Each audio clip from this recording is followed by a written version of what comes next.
Noo sa tanang panahon mga kaigsuunan, si nanay ug na po si sister dito sa sulod.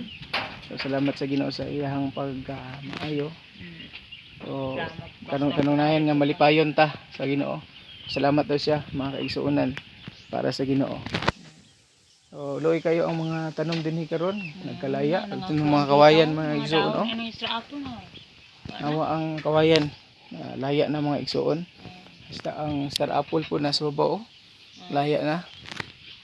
Ay grabe. Ang nabi sa bukid nihit kayo ang tubig. Pag kayo mga 2 ka oras na daw ang agas nila dinhi.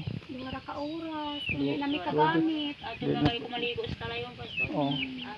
Ito mga kaigsuunan dinhi. Nata sa bukid. Manok na piso.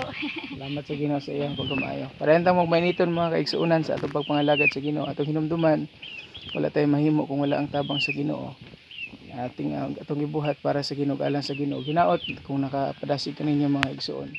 Padayon ta sa pagdasig usab kung asa man ka para sa makatawhan nga daghan pa makaila sa Ginoo. Dalaygon ang Dios sa tanang panahon.